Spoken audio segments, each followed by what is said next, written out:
You can't focus anymore. You sit down to work, and your mind slips away before you even begin. You try to finish one simple task, and somehow you end up checking your phone, opening new tabs, or scrolling through something you don't even care about. You've felt this. You've watched yourself open an app without thinking. You've tried to study only to quit after 30 seconds. You've told yourself you'd do better tomorrow, then repeated the same cycle again. Your mind is crowded. Your attention feels scattered, like noise in the background you can't turn off. That's the metaphor. Just noise. Not poetic, not dramatic. Just the constant hum that never lets you fully take control. And here's the simple truth from science. Every time you switch tasks, your brain needs time to refocus. Not a second, not 5 seconds, but minutes. Most men never recover their original level of attention because the distractions never stop long enough for the brain to reset. This is why modern focus collapses, not because men are weak, but because their attention is being drained faster than they can rebuild it. But in Japan, there's an old discipline that cuts through this problem with a single principle. A principle that teaches you to remove distraction, restore your attention, and rebuild the strength of your mind. It's called ichigyonmichi, the path of one focus. The meaning is simple. Choose one task, one direction, one mental path, and commit to it fully. This idea matters because it rewires how you think and how you act. It removes the noise. It restores your attention. And it gives you the ability to stay with one thing long enough to change your life. And once you understand it, everything you do begins to shift. Before we continue, subscribe to the channel, like the video, and tell me in the comments the habit you want to master. Now, back to the story. Act 2. Adam thought focus was something he could force. Wake up early, grind harder, try again tomorrow. But day after day, the same loop repeated itself. He set his alarm for 6 a.m., hit snooze 3 times, got out of bed at 8:17, already behind. He sat at his desk with a fresh plan, study for 1 hour. But 30 seconds in, he checked his phone. One notification turned into 5 minutes. 5 minutes became 15. 15 became guilt. He closed the app, opened his work again, and promised himself he'd start fresh. But his brain was already gone. His attention was scattered, and he couldn't pull it back. This was his daily loop. In class, he nodded along even though he wasn't listening. At work, he opened a file, stared at it, then clicked into another tab without thinking. By lunchtime, he'd accomplished almost nothing. You know this feeling. Weeks passed like this. Long days, short progress, constant frustration. Every night he told himself tomorrow would be different.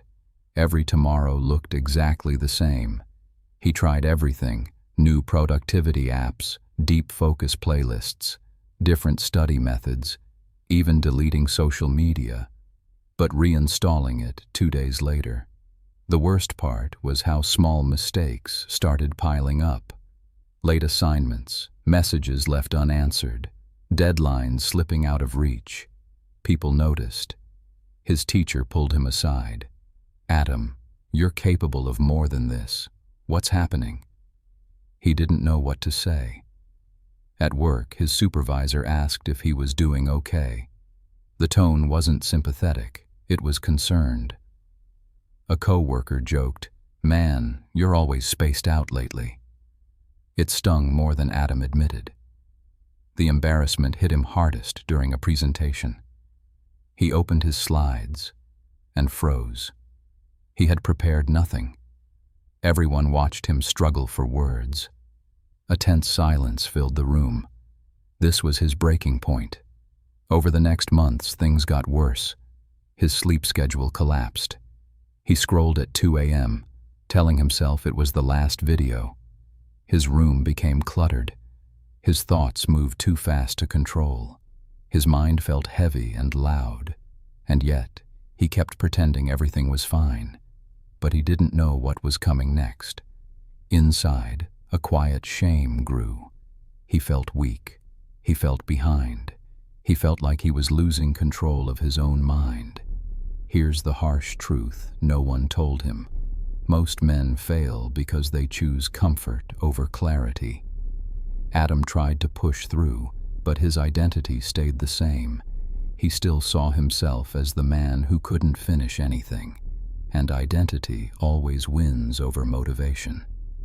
One night, sitting alone in his dim room, the screen lighting his face, he paused. His hands stopped moving. His mind finally slowed. He whispered to himself, "I can't keep living like this." That small moment, quiet, painful, honest, became the start of everything that followed. Adam didn't change right away. But something shifted the day he met Mr. Sato. It happened in a quiet corner of the campus workspace. Adam was staring at his laptop, switching tabs, pretending to work. Mr. Sato, an older teaching assistant known for his calm presence, paused beside him. "You look tired," he said softly. Adam tried to smile. "Just distracted." Mr. Sato studied him for a moment, not judging, simply observing. Then he asked, "How long have you lived like this?" Adam didn't answer. He didn't need to. Mr. Sato pulled up a chair. "Your mind is scattered," he said, "but this is not permanent. There is a way to bring it back." Adam frowned. "How?" Mr. Sato gave a small nod, as if he had been waiting for the question. "It is an old idea," he said. "Ichigyonmichi." He repeated it clearly, slowly. "Ichigyonmichi. Ichigyonmichi. Ichigyonmichi. The path of one focus," he explained. "One task, one direction, one mind." He continued, "It comes from craftsmen and monks who devoted themselves fully to a single act. Not multitasking, not switching, just complete attention." He gave a short historical anecdote, simple, not dramatic. There was a woodworker who carved temple pillars. Every day he performed only one task, shape one piece of wood with his full awareness. He said the mind becomes sharp when it stops wandering. Adam listened, unsure, but something about the simplicity made sense. Mr. Sato added 2 supporting ideas. One is Zanshin, lingering awareness. Even when you finish a task, the mind stays steady. And another is Kokoro Shomei, clearing the heart-mind before you begin. The terms were new to Adam, but they felt strangely practical. Then came the anchor line, quiet, direct, unforgettable. Focus is a discipline, not a mood. The words hit him harder than he expected. "I don't think I'm built for focus," Adam admitted. Mr. Sato shook his head. "No one is born focused. You train it. You shape it. You become it." Adam didn't know it yet, but this moment would become the turning point of his life. Mr. Sato stood up. "Come tomorrow," he said. "We'll begin." This was the beginning of his real training. Adam returned the next morning. He wasn't sure why. Maybe it was curiosity. Maybe it was shame. Maybe it was the first moment of honesty he'd had in months. Mr. Sato was already there, notebook open, calm as ever. "You came," he said. Adam nodded. "I don't want to stay the way I am." Mr. Sato pointed to the empty desk in front of him. "Sit. Today we begin the simplest part of ichigyonmichi." Adam waited for something complicated, some ritual, some long explanation. Instead, Mr. Sato said, "One task, 10 minutes, no switching." That was it. Adam blinked. 10 minutes? 10 minutes, Mr. Sato repeated, "but fully, with your whole mind." Adam set his phone aside. He opened one page of notes. He tried to focus. At minute 3, he felt the urge to check his phone. At minute 5, his mind drifted. At minute 7, he almost quit. Mr. Sato noticed. "Breathe through the urge," he said. "Don't fight the distraction. Let it pass. Return to one task." Adam pushed through. 10 minutes passed. He felt a small sense of clarity he hadn't felt in a long time. A simple win, but a real one. And then Mr. Sato added something else. "This is Shūnen," he said. "Focused perseverance, staying with the task even when your mind tries to escape." Adam nodded slowly, but he didn't expect what came next. Over the next 2 weeks, Adam practiced 10-minute blocks every day. At home, in the library, even during short breaks at work. He began to notice changes. He could read a page without switching tabs. He could write for 15 minutes without checking his phone. He finished a small homework assignment in one sitting for the first time in months. One day, a classmate glanced over and said, "You're locked in today. What happened to you?" It surprised him. Someone actually noticed. This gave him momentum. Mr. Sato explained why it worked. The brain wastes energy every time you switch. Ichigyo-michi protects that energy. It builds a mind that stays. Adam felt a small rise of confidence. Not arrogance, just stability. But as he gained small wins, he began to slip into an old mental trap. "I've got this now." You've probably felt this too. One good week makes you think the problem is gone. But he was wrong, and things were about to shift. The third week hit hard. Assignments stacked up. Work hours increased. A friend asked him to hang out late. Notifications exploded on his phone. Adam thought he could handle everything, but within days, he slipped. He checked his phone during a study session, then during another, then during all of them. He stayed up late again. He overslept again. His 10-minute blocks fell apart. The chaos returned. You know this feeling. Progress falling apart faster than you built it. One night, he threw his notebook down in frustration. "Why can't I stay consistent?" he said out loud. The next morning, he told Mr. Sato, "I failed." Mr. Sato didn't react. He simply said, "Describe what happened." Adam explained the distractions, the stress, the excuses. Mr. Sato listened, then delivered the blunt truth. "You don't rise to your goals. You fall to your identity." The words hit brutally hard. Adam stayed silent. Mr. Sato continued, "You focused for 2 weeks, but inside you still believe you're a man who quits. That identity will always bring you back down." Adam felt exposed, but he knew Mr. Sato was right. Be honest. This happens to you too. You try something new. You succeed a little. But deep down, you still see yourself as the old version. And that old identity always pulls you back. Mr. Sato closed the notebook and said, "The setback is not the problem. The identity is." Adam lowered his head. What happened next surprised him. Mr. Sato handed him a small card. On it was a single sentence. "I am a man who finishes what he starts." "Read this every day," Mr. Sato said. "Speak it before you work. Your mind must know who you are becoming." Midway through the lesson, the narrator breaks in. If you're still watching, comment your biggest struggle so far. Adam tucked the card into his pocket. He didn't know it yet, but this was the first moment his identity really began to shift. Following the setback, Adam returned determined, not with motivation, but with something stronger: humility. He started again with 10-minute blocks, then 12, then 15. He rewrote the identity line every morning. "I am a man who finishes what he starts." He practiced ichigyonmichi with more seriousness. One task, one direction, one mind. Mr. Sato added deeper layers. "Before you begin," he said, "clear your mind. This is Kokoro Shomei, a silent reset. Adam closed his eyes for 3 quiet breaths before every session. It felt strange at first, then stabilizing. After you finish, Mr. Sato added, keep awareness for a moment. This is Zanshin, lingering presence. Adam ended every work period with a short pause instead of rushing away. The practice became a rhythm, a real discipline. One afternoon, he decided to test himself. He set a 40-minute timer, far longer than anything he had done. He expected failure.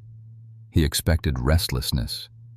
He expected the old habits to take over. But they didn't. The timer ran down, and he had stayed in the task almost the entire time. He exhaled slowly. Have you ever experienced that sudden shift, when your mind stays calm longer than you expected? That's what happened to him. A clean, undeniable moment. A moment that told him something had changed. This changed everything. That week, he completed an assignment early. His supervisor noticed the improvement. You're more reliable lately. Keep this up. Small words, big impact. Adam walked home that night feeling different. Not perfect, not invincible, but grounded. He was no longer chasing motivation. He was building identity. He didn't realize it yet, but he was finally beginning to change. And this was only the beginning. Ichigyonmichi wasn't just a philosophy. It was a system, a clear, repeatable method for rebuilding the modern mind. Mr. Sato explained it in simple steps. No mysticism, no rituals, just disciplined structure. Focus, he said, is not magic, it's mechanics. Adam leaned forward. He was ready to understand how this really worked. Choose one task, Mr. Sato said. Only one. No multitasking, no switching tabs, no bouncing between apps, just a single window open, a single goal. This alone reduces mental noise. Science explains why. Each switch forces your brain to burn energy, rebuilding your attention. Most men waste their focus on switching, not on working. Real example. Adam opened just one document at a time while studying. Everything else stayed closed. His mind stayed steadier. His breathing slowed. His work actually moved. Clear what distracts you, Mr. Sato said. Not perfectly, just enough. Phone in another room, desk cleaned. Only the tools needed for the task. This matched a psychological fact. Your brain reacts to every object in sight. Even small sights pull attention. By making the environment simple, Adam made his mind simple. You know this feeling, the narrator says. You sit down to work, and your environment already defeats you. Before every session, Adam practiced Kokoro Shomei, clearing the heart-mind. 3 calm breaths. 1 clear intention, this task only. Rituals create habit loops. Neuroscience shows that repeating the same start cue builds automatic focus pathways. Over weeks, Adam noticed he shifted into concentration faster than before. Be honest, does this happen to you too? You jump into tasks without preparing your mind. That's why your focus collapses. Mr. Sato taught the 4th pillar simply. Stay until the block is done. This was Shūnen, focused perseverance. 20 minutes meant 20 minutes. 40 minutes meant 40. No reward until completion, because dopamine is designed to reinforce finishing, not starting. This is why multitasking kills discipline. Your brain never sees anything completed. Adam applied this everywhere, finishing emails, finishing lectures, finishing workouts, finishing one thing before starting the next. At the end of each block, Adam wrote one line. Who did I act like today? This rewired his identity loop. Identity shapes habits. Habits reinforce identity. It's a cycle. And now the cycle worked for him instead of against him. This is where most men fail. Not because they lack strength, but because they never build identity behind their habits. Identity beats motivation. By combining these 5 pillars, 1 task window, clean environment, attention ritual, completion mindset, and identity reflection, Adam built a practical system. And it worked. Day after day, block after block, moment after moment. Ichigyo no Michi became more than a technique. It became his way of living. Now his transformation was about to begin. Transformation didn't arrive in one moment. It came in phases, small, steady shifts that added up over time. At first, the changes were barely noticeable. Adam woke up earlier without fighting his alarm. He began his mornings with a 10-minute focus block instead of scrolling. He completed small tasks in one stretch. Nothing dramatic, just quiet consistency. This was the beginning of real progress. Over the next weeks, the shifts grew stronger. His classmates noticed he wasn't drifting off anymore. A coworker said, "You've been sharp lately, different." He didn't brag, he didn't explain, he simply stayed on the path. These were the medium wins, the kind that prove your identity is changing, but the real test always returns. A heavy work deadline hit. A long exam week arrived. Family stress resurfaced. All the old patterns tried to pull him back into distraction. You've probably felt this. When life pressures rise, your progress feels fragile. This time, Adam didn't collapse. He paused, closed his eyes, breathed, practiced Kokoro Shomei, clearing the heart-mind. Then he set one task, one window, one focus block. He didn't rush. He didn't panic. He didn't run from discomfort. He applied Ichigyo no Michi exactly as it was meant to be used. One task, full presence, no switching. And it worked. He finished the assignment, turned it in early, handled what used to overwhelm him. A teacher pulled him aside. "I've seen a real change in you," she said. "You're more disciplined now." At home, his brother commented, "You're calmer lately, more focused." Even Mr. Sato gave a rare smile. "You stayed with the path," he said. "That is the real victory." Adam didn't say much, but inside, he recognized something he had never felt before. He wasn't fighting to stay disciplined. He was disciplined. He wasn't trying to force focus. He lived with focus. This time, he stayed in control. Here's the harsh truth most men never realize. Most men fail because they never stay on one path long enough for it to become identity. But Adam did. By the end of the semester, his grades had risen. His work quality improved. His sleep stabilized. His attention stayed steady for longer stretches. People trusted him more. He trusted himself more. One night, walking home alone, he remembered the old version of himself, scattered, anxious, drifting, and he realized how far he had come. The transformation was real, and the path was just beginning. Adam's journey made one truth unmistakably clear. Focus isn't emotion, it's practice. It didn't matter how motivated he felt on any given day. What mattered was the identity he lived through, the man he chose to be when no one was watching. Ichigyo no Michi revealed something simple. A man who commits to one task at a time shapes a different mind, a quieter mind, a steadier mind, a mind he can trust. This wasn't ancient magic. It wasn't perfection. It was repetition, presence before action, action without switching, and reflection after every block. Over time, Adam saw what the principle really meant. It wasn't about productivity or speed or proving anything to others. It was about reclaiming control from distraction.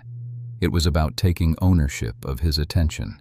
It was about walking one path long enough for that path to shape him back. This isn't just his story. It's the pattern every man faces in a noisy world. drifting between tasks, losing hours, losing confidence, losing clarity. You've probably felt this too, the sense that your mind isn't yours anymore.